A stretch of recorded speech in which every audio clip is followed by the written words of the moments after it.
Greetings and welcome to the Sanlam ESG Barometer series, where we will be digging deeper into the insights that are derived from the 2023 installment of the Sanlam ESG Barometer. My name is Andile Khumalo and welcome to episode 6. ESG imperatives have become fundamental to how businesses make investment decisions. The Sanlam ESG Barometer, in partnership with the Business Day, is the first to assess how JSE-listed companies are actively improving environmental and social outcomes in society. The debate has been happening. What about ESG in relation to Africa and the West? Now, there's many considerations here. Regional context, economic structures, developmental stages, cultural nuances. While there are overarching principles of ESG that apply globally, there are clearly also unique challenges and opportunities that shape how these principles are interpreted and implemented in Africa and Western corporate context. Today, at the Business Day studios, I'm joined by two experts to discuss this very theme, Africa versus the West, the debate on what ESG means to African companies versus global companies. Mr. Mzila Mthenjane is the CEO of the Minerals Council of South Africa, and I'm also, of course, joined by my regular guest, the Chief Sustainability Officer at Sanlam, Mr. Abel Sakau. Gentlemen, welcome. Thank you so much for your time. Mzila, let me start with you. Let me start with you. Fresh in your current role, this issue of, they call it the North-South debate, they call it the Africa versus the West debate. What is your view? The global North versus global South. Global North, global South. I think my view is that we shouldn't see them through a competitive lens, but rather complementary. What do you mean?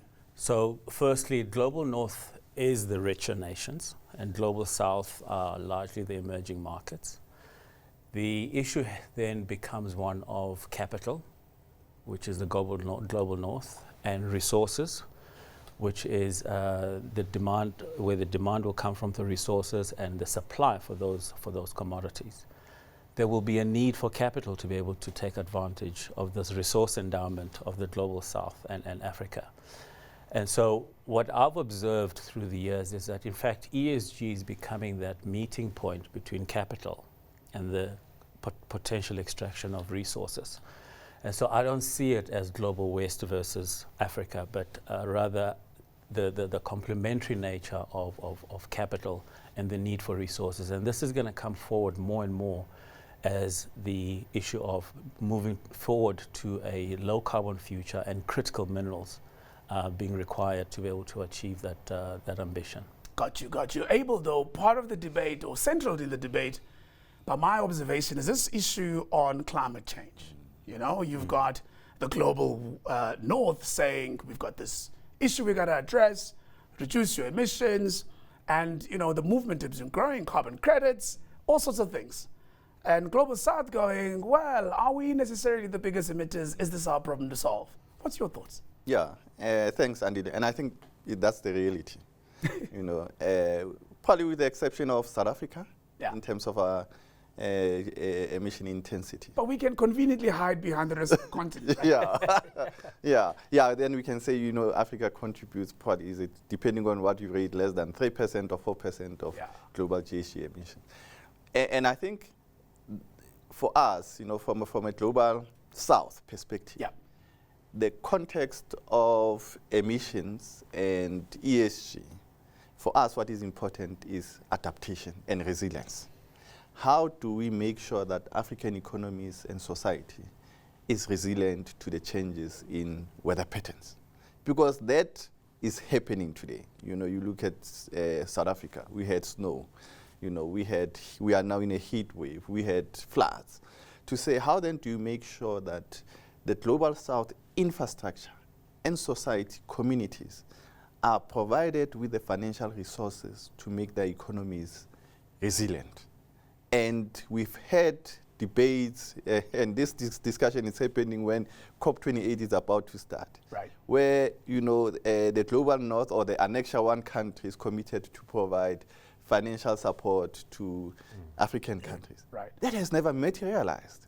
But we are then expected to say, oh yeah, let's forget about that. Let's start talking about how you're going to support the reduction of emissions through your national determined contribution.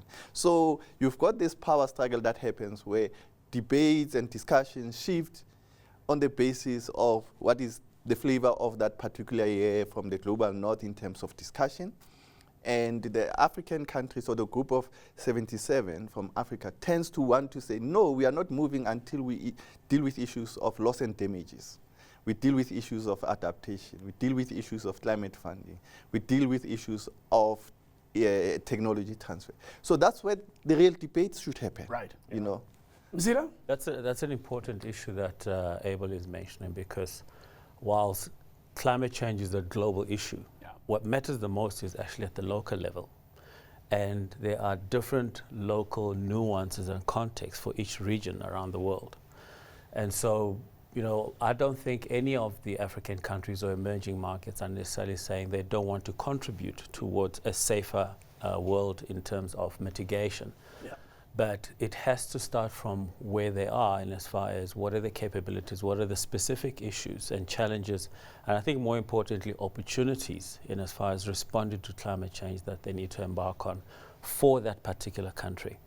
And so the targets that must be set must be with specific reference to where the country is located, its social and economic challenges, and I think from a South Africa perspective, it's energy challenges, and that needs to be taken into consideration as far as how they need to embark on this transition journey as part of its contribution to the reduction of emissions. Got you. But Abel, coming back, and maybe let's just talk about the S versus the E. You know, I always think governance is relevant, but it's something that's been with business for a very long time. It's not a very difficult concept for business to be a part of and kind of support in every shape or form. The E and the S is where it kind of lies for me. And I find that the over-indexing on the E from the global north tends to under-index the S, which is probably more relevant to the global south.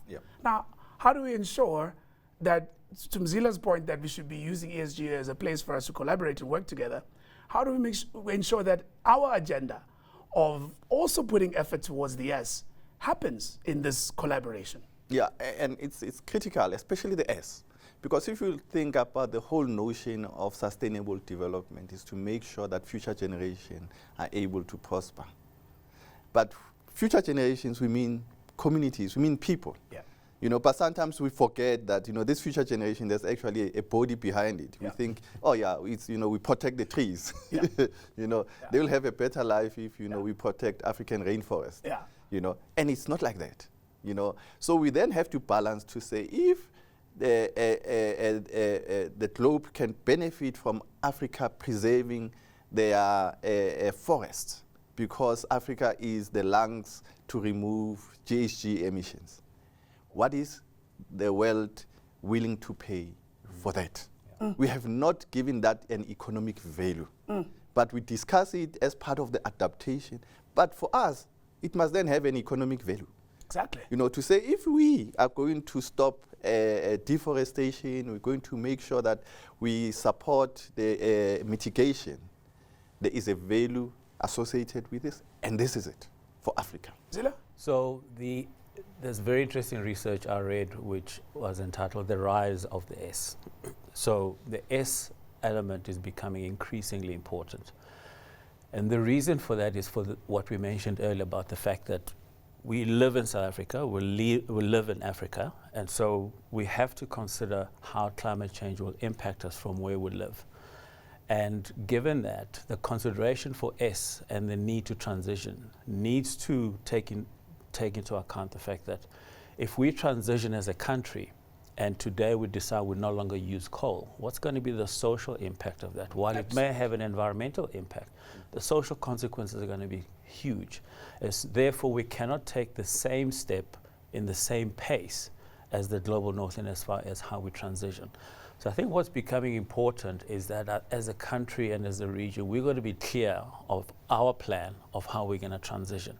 The role that coal has currently and other fossil fuels have in current societies, and the fact that I think South Africa has planned for an integrated energy system, that is actually to our advantage, because then we can plan for how much longer we can continue to use coal, how quickly we're able to introduce new forms of energy such as renewables, be it wind or solar, as well as others that we need to consider in the long term. And secondly, what I've also observed as well from capital providers is that actually they're beginning to understand that not all regions can transition at the same pace. But what is becoming critical is, what is your plan? And how committed are you to your plan? Is it measurable? Yeah. And how are you progressing according to those targets that you've set? And I guess the follow-up question for you both, gentlemen, is what is our plan as a country? You representing the Minerals Council South Africa, you representing the largest non-banking financial services player on the continent. There's got to be a place for government and business to meet and come up with a plan. Because to use South Africa as an example, we have entire towns, and entire towns with families that rely on coal.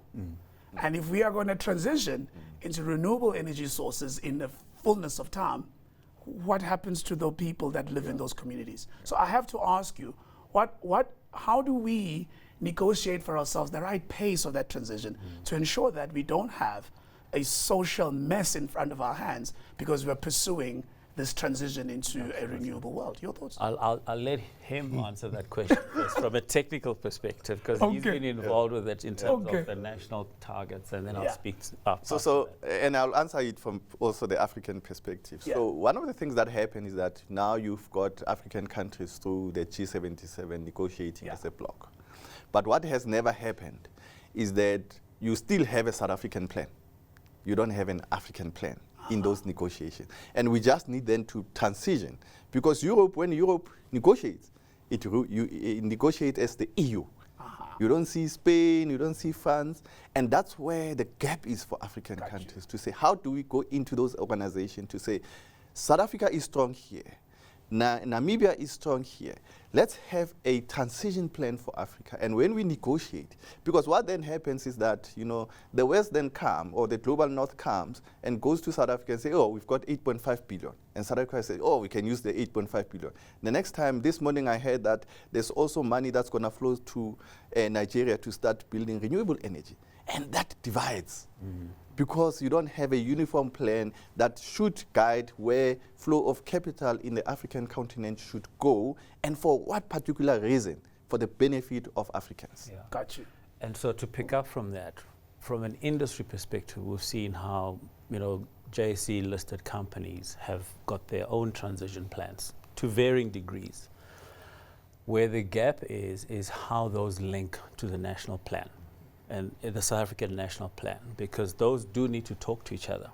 It is the economy that is generating emissions at the end of the day. It's the individual companies that are generating emissions. So to the extent that there's a national target of a reduction of emissions, that doesn't speak to how the economy will actually contribute towards that. It's a huge gap.